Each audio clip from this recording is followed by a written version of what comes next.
We now know that the armies of antiquity were equipped with armor that used cutting-edge fiber technology to defend itself against powerful infantry weapons.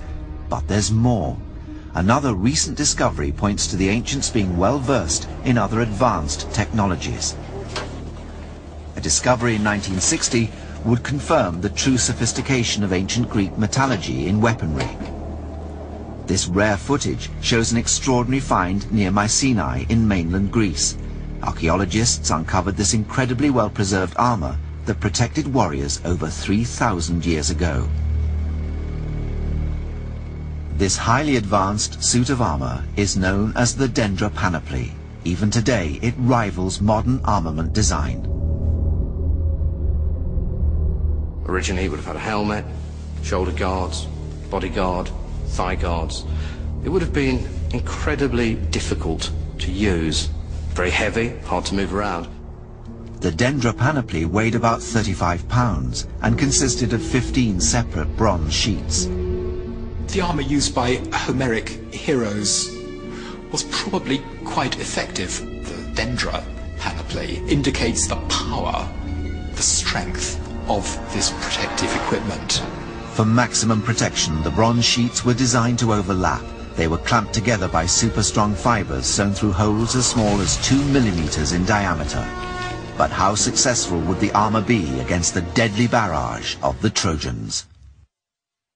One of the enduring mysteries of the Battle of Troy is how the Greeks managed to sustain a siege for so many years without their army being destroyed as it tried to penetrate the walls of the mighty city.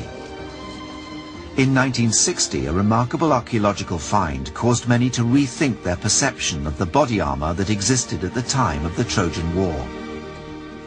Virtually no armor from the time of the siege of Troy has survived.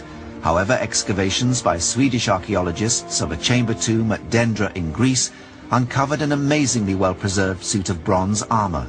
It was from the same period of time as the Trojan siege.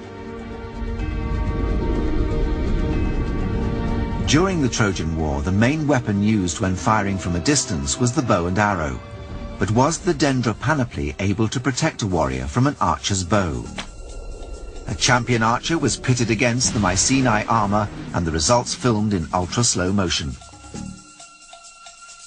Well, that was fantastic. This arrow tried to burrow its way through, and it's managed to penetrate ½ an inch, and it's dented and mangled the head of the arrow there.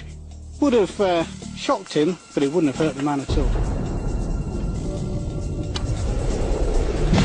Even using the armor-piercing arrow, champion archer Mike Ashington failed to cause significant damage to the panoply. Amazingly, although the third shot struck the edge of the panoply, it veered off, snapping the arrowhead off without leaving so much as a mark on the shiny bronze surface.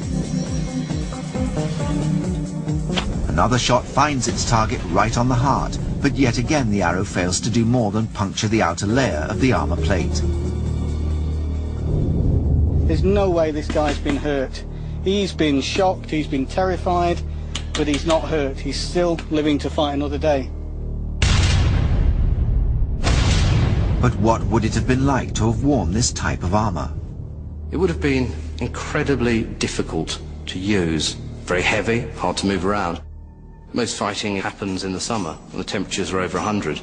You couldn't actually have worn it, let alone fought in it for long, before suffering from heat exhaustion.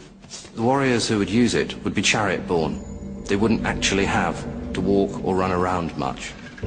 It's a trade-off between mobility, usability, and its primary function, defense.